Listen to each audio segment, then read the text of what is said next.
ಅದೇ ಕಂಪನಿ ಬಂದುಬಿಟ್ಟು rack ceramics ಅಂತ ಉಂಟಲ್ಲ, ಅದೇ ಎಲ್ಲೇ ನಾನು ವರ್ಕ್ ಮಾಡೋದು ಇದೇ ಕಂಪನಿ.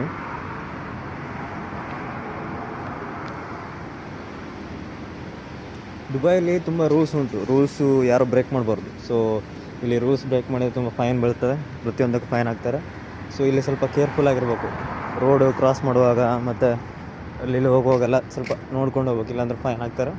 ಫೈನು ಫೈನ್ ತುಂಬ ಫೈನ್ ಹಾಕ್ಕೊಡುತ್ತೆ. ಅದಕ್ಕೋಸ್ಕರ ಇಲ್ಲಿ ರೂಲ್ಸ್ ಅಂದರೆ ಎಲ್ಲರೂ ರೂಲ್ಸ್ ಫಾಲೋ ಮಾಡ್ತಾರೆ. ಸೊ ಅದಕ್ಕೋಸ್ಕರ ಇಂಡಿಯನ್ ಟೈಪಲ್ಲ, ಎಲ್ಲ ಬಂದು ಹೋಗ್ತಾರೆ. ಈ ರೋಡಲ್ಲಿ ನೋಡಿ, ಒಂದು ಸೈಡ್ ಹೋಗ್ಬೇಕಂದ್ರೆ ಆಟೋ ರಿಕ್ಷಾದ ಮಧ್ಯೆ ಹೋಗಿಸ್ಬಿಡ್ತಾನೆ. ಆ ಥರ ಇಲ್ಲಿ ಯಾರೋ ಹೋಗಿಸ್ಬಿಟ್ರೆ ಮುಗೀತು.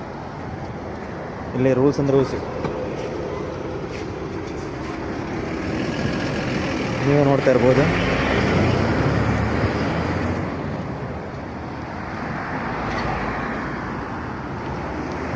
ಇಲ್ಲಿ ಯಾರು ಸಹ ರೂಲ್ಸ್ ಬ್ರೇಕ್ ಮಾಡ್ಬೋದು. ಅವು ಎಷ್ಟೇ ದೊಡ್ಡ ವ್ಯಕ್ತಿ ಆದರೂ ಸಹ ಅವನಿಗೂ ಎಲ್ಲ ರೂಲ್ಸ್ ಹೋಗುತ್ತೆ, ಪ್ರತಿಯೊಬ್ಬರಿಗಾದರೂ. ನೋಡಿ ಇಲ್ಲೆಲ್ಲ ಕಾರ್ ಸ್ಪೀಡಲ್ಲಿ ಹೋಗೋದು ಎಷ್ಟು, 120 ಸ್ಪೀಡ್ ಕಿಲೋಮೀಟರ್ ಹೋಗ್ತಾ ಇರುತ್ತೆ. ನೋಡ್ಬೋದು ನೀವು ಹೋಗ್ತಿರೋದಲ್ಲ. ಇದೇ ನೋಡಿ ಹಿಂದಿರೋದು RX ಸಿರಾಮಿಕ್ಸ್.